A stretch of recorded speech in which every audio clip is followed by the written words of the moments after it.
नमस्कार, मैं निखिल। मैं जो है प्राचीन भारत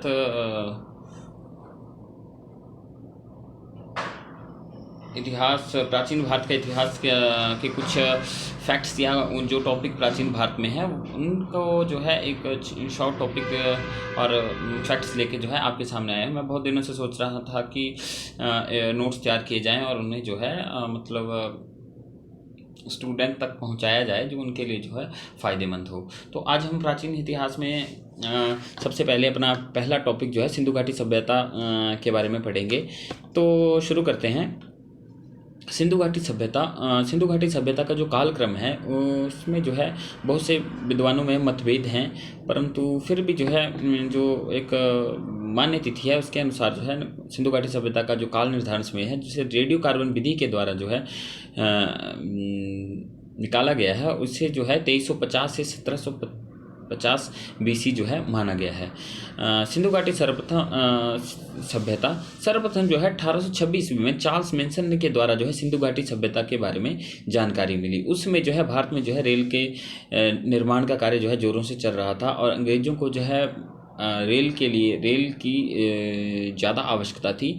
शहरों से माल को गांवों तक पहुंचाना और गांव से कच्चे माल को शहरों तक ले जाने के लिए जो है उन्हें जो है रेल की आवश्यकता थी। इसलिए जो है उस समय जो है सिंधु घाटी सभ्यता और पर जो है ज़्यादा ध्यान नहीं दिया गया, परंतु 1856 में जो है बर्टन बंधुओं ने को जो है इस स्थान पर जो है ईंटें मिलने की जानकारी प्राप्त हुई। इन्होंने देखा कि इस स्थान पर जो है पक्की ईंटों से बने घर हैं जहाँ 3-4 कमरे हैं, स्नानागार है, रसोई घर है, हर घर में एक कुआं है। इस प्रकार के उसमें इनको साक्ष्य मिले। फिर बाद में जो है 1921 में दयाराम साहनी ने हड़प्पा नामक इस स्थल की खोज की। तो इस सिंधु घाटी सभ्यता को अन्य नाम से भी जाना जाता है, जैसे हड़प्पा सभ्यता, सरस्वती सभ्यता, द्रविड़ सभ्यता, कांस्य सभ्यता और सिंधु सभ्यता के नाम से तो इसे जाना जाता है। अगर हम सिंधु घाटी सभ्यता के क्षेत्रफल की बात करें तो वर्तमान 20 लाख वर्ग किलोमीटर में जो है ये सभ्यता फैली हुई है। इसके विस्तार के बारे में इसका विस्तार जो है 3 देशों में है, पाक, अफगानिस्तान और भारत। अफगानिस्तान, पाक और भारत में जो है इस सभ्यता का विस्तार है और इसमें 1402 स्थल जो है इन देशों में जो है खोजे जा चुके हैं। आकार के बारे में बात करें तो त्रिभुजाकार इसका आकार है।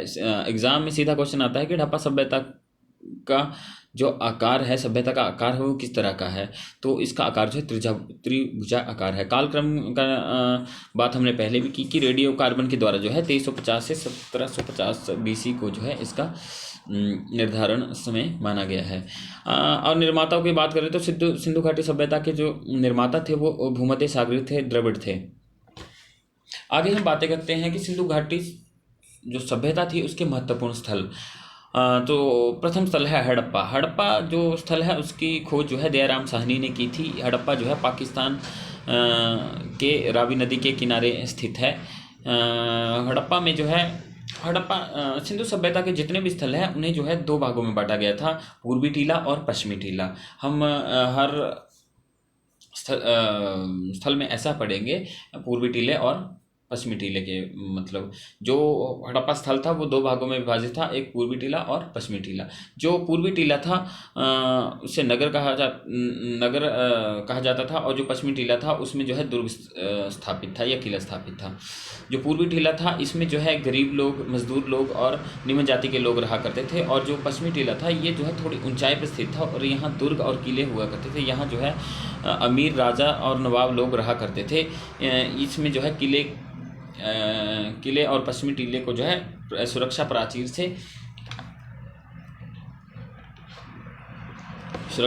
से घेरा हुआ था। दुर्ग को जो है माउंट एबी भी कहा जाता है। इस दुर्ग को जो है माउंट एबी भी कहा जाता है। यहाँ से हमें हड़प्पा नामक स्थल से हमें R37 समाधि का साक्ष्य मिला हुआ है। H समाधि भी यहीं से मिली हुई है। नोट, गेहूं और जौ का साक्ष्य हमें हड़प्पा से मिला हुआ है और सर्वाधिक खाने वाली जो फसलें थी वो गेहूं और जौ ही थी। सर्वाधिक अभिलेखीय मोहरें हमें हड़प्पा से ही मिली हैं। और बात करें कि जो ये पश्चिमी टीला था, इससे ऊपर उत्तर की तरफ जो है एक एफ नाम का टीला था, जिसमें जो है बाईं ओर जो है छः की पंक्ति में जो है अन्नागार मिले हैं, जिसमें जो है अन्न रखने के लिए जो है बड़े बड़े हॉल बनाए गए थे। और दाईं तरफ में जो है श्रमिकों के आवास के लिए 15 श्रमिक आवास मिले हुए हैं, और ऊपर 18 चबूतरे मिले हैं, जहां माना जाता है कि यह अन्नागार से जो है फसल को ऊपर चबूतरों में डालकर सुखाया जाता था, और इस कार्य को करने के लिए जो है श्रमिक को रखा जाता था, और उनका निवास स्थान भी वहीं था। अगला हमारा दूसरा स्थल आता है मोहनजोदड़ो। मोहनजोदड़ो जो है वो पाकिस्तान में सिंधु नदी के किनारे बसा हुआ है। इसे अन्य नामों से भी जाना जाता है, मृतकों का टीला और स्तूप का टीला। इसकी खोज जो है 1922 में R.D. बनर्जी ने की थी। हड़प्पा की तरह जो है इस स्थल को भी दो भागों में, पूर्वी टीला और पश्चिमी टीला में बांटा गया है। पूर्वी टीला के बारे में हम बात करते हैं तो पूर्वी टीले में देखा जाए तो यहाँ हमें जो है नृत्य करती हुई कांसे की मूर्ति हमें प्राप्त हुई है। नृत्य करती हुई एक हमें कांसे की मूर्ति प्राप्त हुई, जिसकी एक बाजू और एक जो है टांग जो है जो बेंड हुई है। ऐसे प्रतीत होता है कि वो नृत्य कर रही है, नृत्य की मुद्रा में खड़ी है। और यहीं से हमें जो है पशुपति की एक मूर्ति मिली है, जिसमें जो है एक तरफ भैंसा, एक तरफ बाघ, 2 हिरण, हाथी और गैंडा उनके चारों ओर बैठे हुए हैं। यहीं से हमें जो है सर्वाधिक मोहरें मिली हैं। मोहनजोदड़ो से हमें सबसे अधिक मोहरें मिली हैं। अब हम इसके पश्चिमी टीले की बात करें तो यहाँ जो है महाविद्यालय जो है यहाँ से साक्ष्य मिले हैं। विशाल सभा भवन हमें यहाँ से मिला है। पुरोहितों के आवास हमें यहाँ से मिले हैं। विशाल अन्नागार हमें यहाँ से मिला है, और विशाल स्नानागार। तो विशाल स्नानागार और विशाल अन्नागार जो है हमें जो है मोहनजोदड़ो से मिला है। आगे हम बात करें, तीसरा हमारा महत्वपूर्ण स्थल है लोथल। लोथल की खोज जो है R.S. राव ने की थी, जो गुजरात के भोगवा नदी के किनारे हैं। चावल का साक्ष्य सर्वप्रथम हमें लोथल से मिलता है। बंदरगाह का साक्ष्य लोथल से मिलता है। युगल समाधान का साक्ष्य लोथल से मिलता है। फारस की मोहरें जो हैं हमें लोथल से मिली हैं। शायद उस समय जो है फारस से हम व्यापार होता होगा, जिससे जो है फारस की मोहरें यहाँ और यहाँ की मोहरें फारस में यूज़ होती होंगी। आटे पीसने की चक्की का साक्ष्य जो है हमें लोथल से मिलता है। तांबे की मोहरें हमें लोथल से मिली हैं।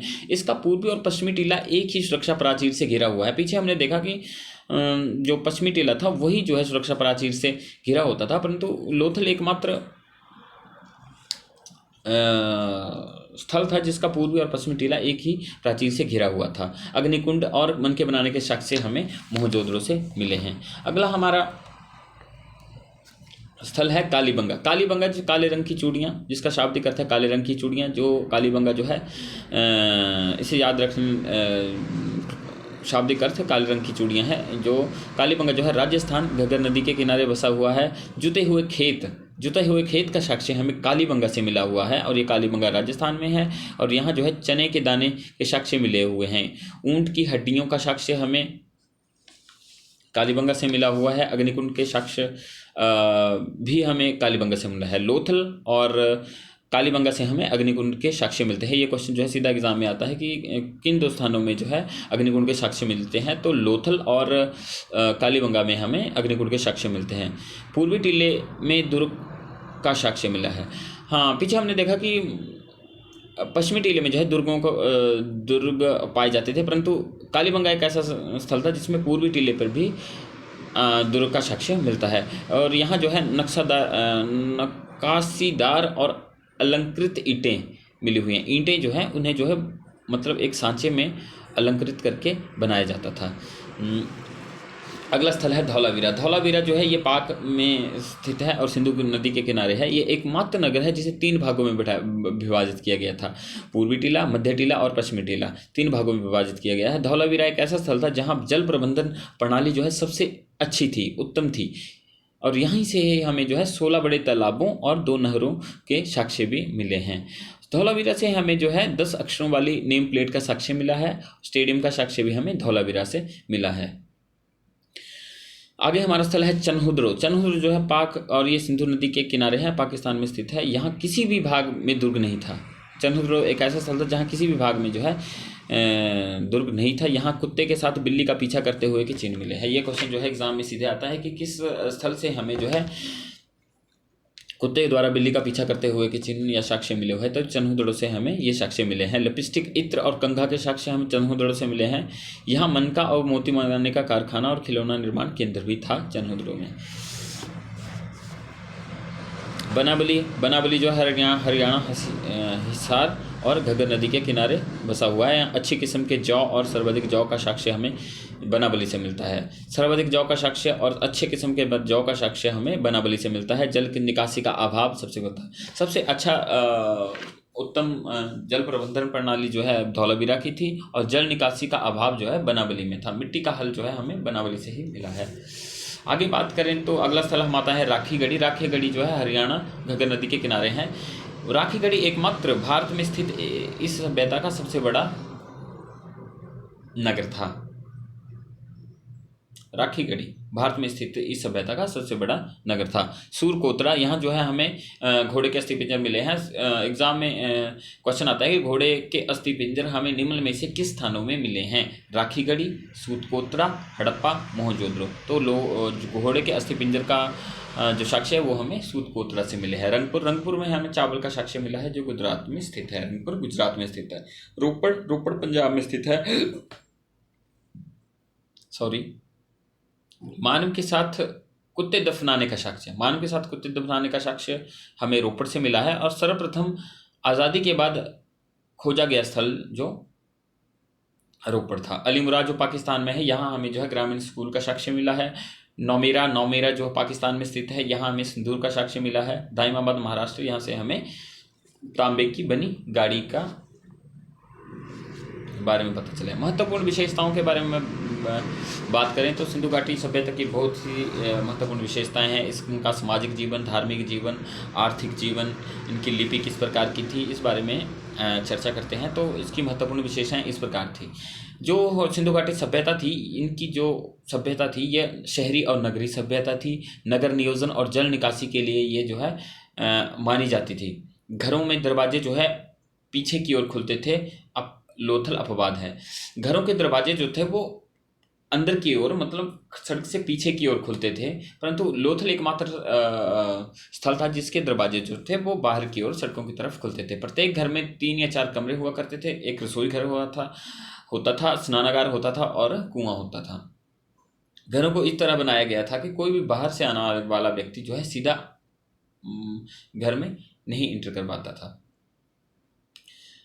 सड़कें कच्ची व पक्की ईंटों से बनी हुई थी और ग्रिड प्रणाली को अपनाया गया था। ग्रिड प्रणाली में की जो सड़कें थी वो एक दूसरे को समकोण पे काटती थी। अगर हम सिंधु घाटी सभ्यता के विस्तार की बात करें तो ये जो है पूर्व में आलमगीरपुर से लेकर जो है पश्चिम में जो है सूत कागेडोर तक फैला हुआ है और उत्तर में मांडा से लेके J&K से लेके महाराष्ट्र साउथ में दैमाबाद तक माना गया है। इस मतलब पूर्व से पश्चिम तक ये 1600 किलोमीटर और उत्तर से दक्षिण तक ये 1400 किलोमीटर माना गया है। और इसकी जो समुद्री लंबाई है वो 1300 किलोमीटर है। सिंधु घाटी सभ्यता के सामाजिक जीवन के बारे में बात करें तो जो इनका जो समाज था वो मात्र सत्तात्मक था। 4 वर्गों में विभाजित था: पुरोहित, योद्धा, व्यापारी और मजदूर। पुरोहित जो है वो यज्ञ और पूजा पाठ का कार्य करते थे। योद्धा जो है वो युद्ध में लड़ाई का कार्य करते थे। व्यापारी अपना व्यापार करते थे और जो मजदूर थे वो अपना जीवन जीने के लिए छोटा मोटा काम किया करते थे, मजदूरी किया करते थे। महिलाओं की स्थिति अच्छी थी। सिंधु जो सभ्यता थी, हड़प्पा सभ्यता थी, यहाँ जो है जो महिलाओं की स्थिति थी वो बहुत अच्छी थी। आगे आने वाले वैदिक समय में जो है इनकी स्थिति में जो है गिरावट जो है देखी गई है। यहाँ जो है बाल विवाह और पर्दा प्रथा नहीं थी, परंतु दास प्रथा प्रचलित थी। बाल विवाह और पर्दा प्रथा इस समय प्रचलित नहीं थी सिंधु घाटी सभ्यता में, परंतु यहाँ जो है दास प्रथा प्रचलित थी। मुख्य भोजन गेहूँ और जौ है और सूती और ऊनी वस्त्रों का प्रयोग किया जाता है। अगर हम बात करें धार्मिक जीवन के बारे में तो प्रमुख देवता मातृशक्ति या मातृदेवी और पशुनाथ थे और वृषभ पूजा भी प्रचलित थी।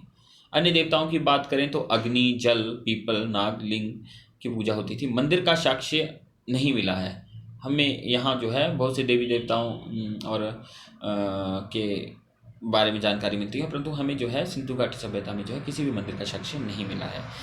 हाँ, आर्थिक जीवन के बारे में बात करें तो कृषि, पशुपालन, उद्योग धंधे जो है इन आर्थिक क्षेत्र को समृद्ध बनाते थे। आंतरिक और बाहरी विदेशों से व्यापार किया जाता था। ऐसा नहीं है कि सिंधु घाटी सभ्यता में आंतरिक व्यवहार था, ये जो है अन्य देशों के साथ भी, अन्य सभ्यताओं के साथ भी व्यापार करते थे। अर्थव्यवस्था का मुख्य आधार जो था वो वाणिज्य व्यापार था। मेसोपोटामिया में सबसे अधिक व्यापार होता था। मेसोपोटामिया जो सभ्यता थी उससे जो है सबसे अधिक व्यापार हुआ करता था। इसकी लिपि के बारे में बात करें तो अब तक जो है इससे जो है पढ़ा नहीं जा सका है। इसकी जो लिपि है उसे नहीं पढ़ा जा सकता है। इसे जो है भाव चित्रात्मक या पिक्टोग्राफ भी कहा गया है। यह दाएं से बाएं लिखी जाती थी। मूल जो इसके चिन्ह है वो 64 हैं और इसके अक्षरों की संख्या जो है 300 से 400 थी। सर्वाधिक जो चित्रण जो यूज़ किया गया था, इस लिपि में प्रयोग किया गया था, वो मछली था। और सर्वाधिक उपयोग जो है यू आकार का था। जो इस लिपि में सर्वाधिक उपयोग किया गया था वो यू आकार का था। इसे जो है ब्रुस्टोफेडन भी कहा गया है। हाँ, इसकी कला संस्कृति की बात करें तो सर्वोत्तम कलाकृति जो थी वो मोहरें थी, जो सेल खड़ी पत्थर से बनी हुई थी, मुलायम पत्थर से। सर्वाधिक मोहरें जो है हमें मोहनजोदड़ो से मिली हैं। सर्वाधिक चित्रण जो है एक सींग वाले बैल का हुआ है। जो मोहरें थी जो गले में डालते थे, उसमें जो है एक सींग वाले बैल का चित्रण किया गया था। गाय, घोड़ा और शेर का चित्रण नहीं था। इस सभ्यता के पतन की बात करें तो आर्यों का आक्रमण और महामारी और बाढ़, इन्हें जो है मतलब अलग अलग विद्वानों के अलग अलग मत हैं सिंधु घाटी सभ्यता के पतन के बारे में। तो चलो देखते हैं आर्यों का आक्रमण। मार्टिमर, व्हीलर, पिगट और गार्डन के द्वारा माना गया है कि आर्यों के आक्रमणों के द्वारा जो है सिंधु घाटी सभ्यता और लोगों को जो है जो पतन हो गया। कैंडी के द्वारा जो है महामारी, कोई इस तरह की महामारी फैली जिससे जो है सिंधु घाटी सभ्यता का जो है पतन हो गया, वो दब गई। परंतु सर्वमान्य मत है कि बाढ़ के कारण जो है इस सभ्यता का पतन हो गया। J.L. मार्शल, मैके और R.S. राव के द्वारा माना गया है कि बाढ़ के कारण जो है इस सभ्यता का पतन हो गया। तो हमने जो है ये सिंधु घाटी सभ्यता के बारे में शॉर्ट नोट्स तैयार किए हैं। आप मुझे बताना कि ये आपको वीडियो कैसी लगी, और अगर कोई गलती होगी, कमी होगी तो उसे भी बताना। धन्यवाद, थैंक यू।